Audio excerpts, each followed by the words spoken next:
آسمان ها برکات، هر زمانی که فرستی بر محمد صلوات.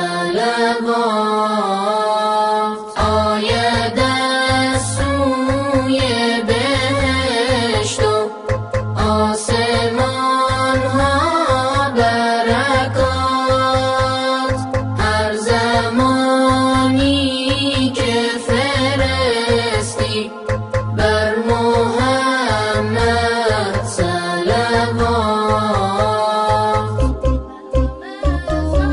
بر همه ذرات عالم ذکر او مشکل گشا، نمک دنیا و عقبا نام پاک مصطفی.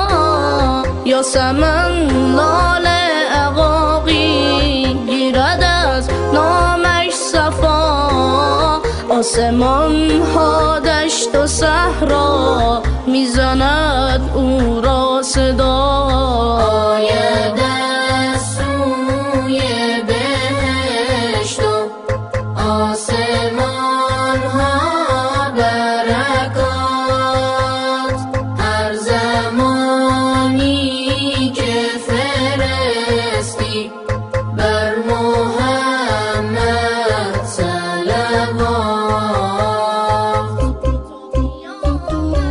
تا قیامت بخشش و فضل خاک پای این کریم، مدح او گفته خداوند که تویی خلق عظیم. دارد او از مهربانی هر کجا عطر و نسیم، آمده تا خنده بارد از لب طفل یتیم. آید از سوی بهشت و آسمان ها برکات، هر زمانی که فرستی بر محمد صلوات.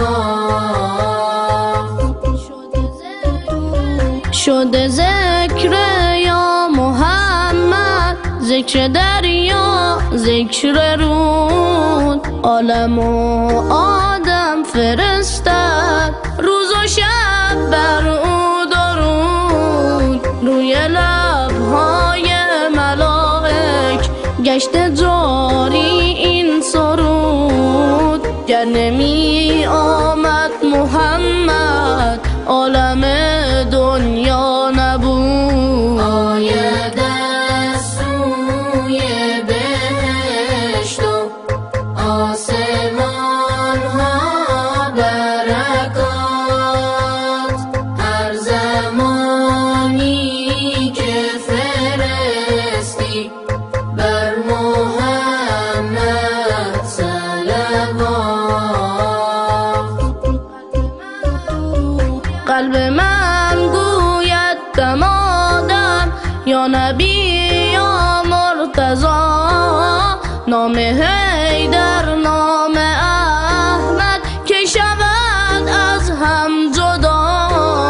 غم ندارد هر که دارد حبشان روز جزا، دست عالم را بگیرد دست آل مصطفی.